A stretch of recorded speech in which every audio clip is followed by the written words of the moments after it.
Jain, good afternoon. Welcome to our class CGPS। आज हम कक्षा 12वीं सब्जेक्ट विषय जो है आपका व्यवसाय अध्ययन के अंतर्गत बच्चों आज हम देखेंगे 9वें भाग में, है ना, आपका 9वें भाग में प्रबंध एवं प्रशासन में अंतर। इससे पहले हमने प्रशासन के बारे में पढ़े थे, है ना, और पेशा के बारे में। तो आज आगे चलते बच्चों आपका जो है प्रबंध एवं प्रशासन में 9वें भाग में प्रबंध एवं प्रशासन के मध्य निम्न अनुसार अंतर है। पहला, नीतियाँ निर्धारण करना। सबसे पहले हमको क्या करना चाहिए? नीतियों का निर्धारण। तो मतलब जिन उद्देश्यों के लिए किसी संस्था की स्थापना की जाती है उन उद्देश्यों को प्राप्त करने के लिए योजनाएं व नीतियाँ प्रशासन द्वारा बनाई जाती है। प्रबंध का कार्य प्रशासन द्वारा बनाई गई योजनाओं को क्रियान्वयन करता है। मतलब जो प्रशासन द्वारा बनाता है उसको प्रबंध द्वारा नियोजन करना पड़ता है। इसके लिए संगठन, निर्देशन, नियंत्रण, प्रेरण, समन्वय का कार्य प्रबंध करता है। ठीक है बच्चों, यहाँ पर तो 2 मिनट ध्यान देंगे यहाँ पर। उसके बाद जो है दूसरे नंबर देखेंगे, उसी का आगे जिस प्रकार प्रशासन प्रबंध होता है, जैसे उच्च स्तरीय कार्य होता है नीति उद्देश्यों का निर्धारण करना होता है।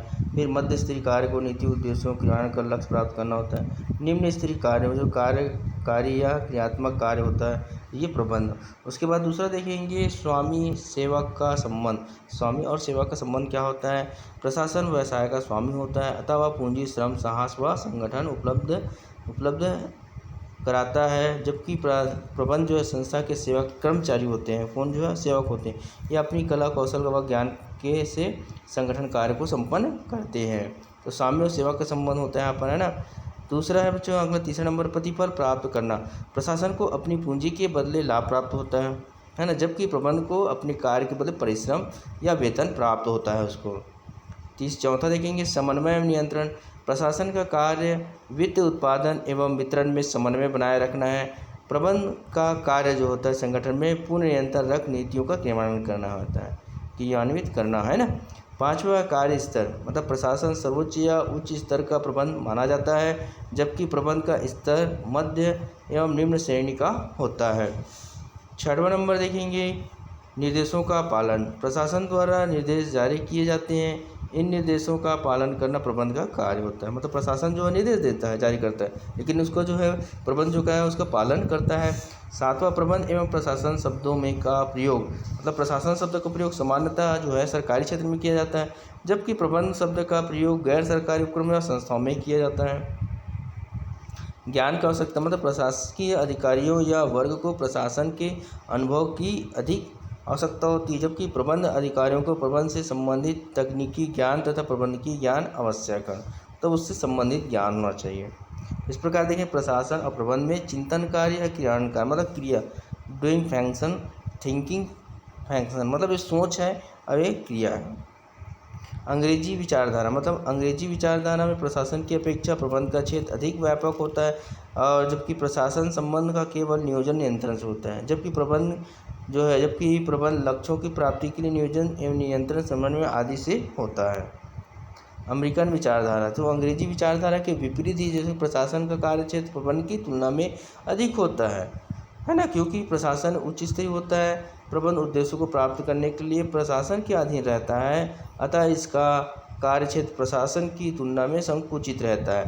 प्रशासन का संबंध क्या करना है ना, से है, जबकि प्रबंध का संबंध कैसे करना से है। इस प्रकार देखिए हमने प्रबंध और जो प्रशासन में अंतर। अब आगे देखें आगे अपन बच्चों यहाँ पर प्रबंध के स्तर किस स्तर से होना चाहिए। तो सबसे पहले देखेंगे व्यवसाय के प्रारंभिक चरणों में जब व्यवसाय का उत्पादन सीमित पैमाने पर किया जाता था, उस समय प्रबंध के मात्र 2 ही स्तर विद्यमान थे। प्रथम में व्यवसाय के स्वामी होता था जो पूंजी लगाते थे, तथा दूसरा है पर्यवेक्षक या प्रबंध जो व्यवसाय को संचालित कर देखरेख करता है ना। किंतु जैसे जैसे व्यवसाय का आकार बढ़ता गया, प्रबंध का स्तरों में भी वृद्धि होती गई। मध्यकाल में प्रबंध का मध्यम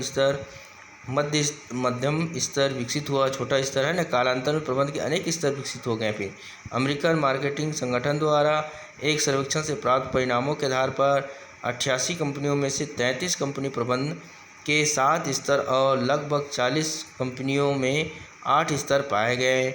वास्तव में प्रबंध का स्तर कंपनियों के आकार पर निर्भर करता है। सामान्यतः कंपनियों में प्रबंध के निम्न स्तरों को स्वीकार किया गया है। मतलब कौन से स्तर को? निम्न स्तर। पहला उच्च स्तरीय प्रबंध, मध्यम स्तरीय प्रबंध और निम्न स्तरीय प्रबंध के अंतर्गत। तो प्रबंध के स्तर जो होते हैं, स्वामी उच्च अधिकारी प्रबंध, दूसरा है अधिकार अंशधारी, मतलब मुख्य अंशधासी अधिशासी है ना, अध्यक्ष, प्रबंध संचालक, वरिष्ठ अधिशासी और महाप्रबंधक। उसी के नीचे जो मध्य स्तर में होता है विभाग अध्यक्ष, उप विभाग अध्यक्ष है ना, उत्पादन के तकनीकी अधिकार है ना। और निम्न स्तर में देखेंगे, निम्न स्तर प्रबंध में होता है कार्यालय प्रबंध होता है, अधीक्षक होता है, जनरल फोरमैन होता है, फोरमैन और प्रथम लाइन पर्यवेक्षक। इस प्रकार इसका कार्य को बांटा जाता है। अब पहले से फर्स्ट देखेंगे उच्च स्तरीय प्रबंध के अंतर्गत टॉप लेवल मैनेजमेंट। किसी उपक्रम के प्रबंध स्तर में उच्च स्तरीय प्रबंध का स्थान जो होता है सर्वोपरि होता है। किसका होता है? उच्च स्तरीय होने के कारण उसका मान सर्वप्रथम होता है। एक बृहद आकार के उपक्रम के उद्देश्य व नीतियों को सामान्यतः संचालन मंडल द्वारा निर्धारित किया जाता है। EFL ब्रेच के अनुसार बताया गया है, संचालन मंडल का दायित्व नीति निर्धारण करना और संपूर्ण संगठन पर नियंत्रण रखना होता है। संचालन मंडल के कार्यों का वास्तविक में जो है निष्पादन प्रबंध संचालक या महाप्रबंधक करते, जो उसका मेन होता है, जिसे मुख्य अधिशासी चीफ एग्जीक्यूटिव कहते हैं। मुख्य अधिशासी का प्रमुख कार्य संचालन मंडल द्वारा जारी निर्देशों नीतियों को जारी करना और उद्देश्यों की प्राप्ति हेतु आवश्यक क्रियाएं करना होता है। HB मैग्नाइट है ना ने ठीक ही कहा है, मुख्य कार्यकारी अधिकारी तथा उसका स्टाफ जो सामान्यतः बड़े विभागों के प्रबंध होते हैं इसमें सम्मिलित होती हैं, है ना। उच्च स्तरीय प्रबंध को ब्रेच ने 2 भागों में बांटा है। प्रथम औपचारिक प्रबंध, इसमें संस्था के स्वामी मुख्यतः शामिल किए जाते हैं, साथ ही संचालक मंडल, अंश है ना धारी, अध्यक्ष, संचालक मंडल आदि शामिल किए जाते हैं प्रथम में। द्वितीय में अनौपचारिकता प्रबंध, जिसमें संचालक मंडल के बड़े अधिकारी व सचिव को शामिल किया जाता है, कुछ विभागों के विशिष्ट अधिकारियों को भी शामिल किया जाता है इसमें।